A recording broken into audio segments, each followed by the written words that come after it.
Welcome back to our channel. എല്ലാവർക്കും സുഖമാണെന്ന് വിചാരിക്കുന്നു. ഞാൻ സുഖമായിട്ടിരിക്കുകയാണ്. ഇപ്പോൾ യൂട്യൂബിലും ഇൻസ്റ്റാഗ്രാമിലൊക്കെ വൈറലായിക്കൊണ്ടിരിക്കുന്ന ബ്രെഡ് സാൻഡ്വിച്ച് നമുക്കൊന്ന് ഉണ്ടാക്കി നോക്കിയാലോ. ആദ്യം നമുക്ക് ഇഡ്ഡലിത്തട്ട് വെച്ച് സാൻഡ്വിച്ച് ഫില്ല് ചെയ്യാനുള്ള ഐറ്റംസ് ഉണ്ടാക്കിയെടുക്കാം.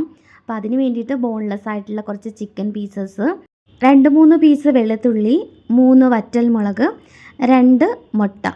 2 മുട്ടയും കൂടെ പൊട്ടിച്ചൊഴിച്ചതിന് ശേഷം ഒരു 10 മിനിറ്റ് അടച്ചു വെച്ചൊന്ന് വേവിച്ചെടുക്കുക. അപ്പോഴേക്കും ഇതെല്ലാ ഐറ്റംസും ഒന്ന് വെന്ത് കിട്ടും. ട്രെൻഡിങ് എല്ലാം അവസാനിച്ചപ്പോഴാണ് എനിക്കിത് ഉണ്ടാക്കാനായിട്ട് തോന്നിയത്. അപ്പോൾ 10 മിനിറ്റ് ആയിട്ടുണ്ട്. നമുക്കിതൊന്ന് തുറന്ന് നോക്കാം. ചിക്കനും എല്ലാം നല്ലപോലെ വെന്ത് വന്നിട്ടുണ്ട്. ഇനി നമുക്ക് ഇത് നല്ലപോലെ ഒന്ന് അടിച്ചെടുക്കണം. അപ്പോൾ അതിന് വേണ്ടിയിട്ട് ഒരു മിക്സി ജാർ എടുത്ത് അതിലേക്ക് 2 മുട്ടയും വെളുത്തുള്ളിയും വറ്റൽമുളകും കൂടി ചേർത്താണ് അടിച്ചു കൊടുക്കേണ്ടത്.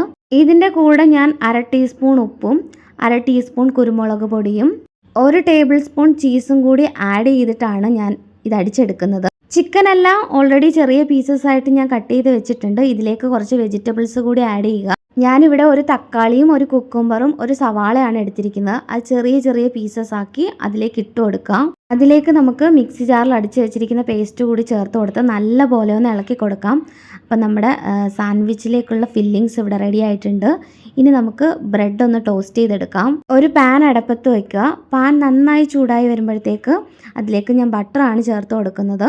അതിനുശേഷം ഇതിലേക്ക് ബ്രെഡ് വെച്ച് കൊടുക്കുക. ബ്രെഡ് നല്ലപോലെ ടോസ്റ്റ് ചെയ്തതിന് ശേഷം ഒന്ന് തിരിച്ചിട്ട് കൊടുക്കുക. നമ്മുടെ ബ്രെഡെല്ലാം ഏകദേശം ഒന്ന് ടോസ്റ്റായി വന്നിട്ടുണ്ട്.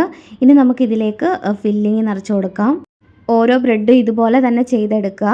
അപ്പോൾ വെജിറ്റബിൾസ് കൊണ്ടുണ്ടാക്കിയ സാൻഡ്വിച്ച് നമ്മൾ ഓൾറെഡി യൂട്യൂബിൽ അപ്ലോഡ് ചെയ്തിട്ടുണ്ട്. അപ്പോൾ അതൊന്ന് കാണാത്തവരുണ്ടെങ്കിൽ അതും കൂടി ഒന്ന് കണ്ടു നോക്കുക. ഫൈനലി ബ്രെഡ് സാൻഡ്വിച്ച് ഇവിടെ റെഡി ആയിട്ടിരിക്കുകയാണ്. അപ്പോൾ എല്ലാവരും വീട്ടിൽ ട്രൈ ചെയ്ത് നോക്കുക. അതുപോലെ തന്നെ നിങ്ങളുടെ അഭിപ്രായങ്ങൾ കമൻറ്റ് ബോക്സിൽ രേഖപ്പെടുത്തുക. അപ്പോൾ thank you for watching. Next video ആയിട്ട് ഞാൻ വരുന്നതായിരിക്കും. Bye bye, take care.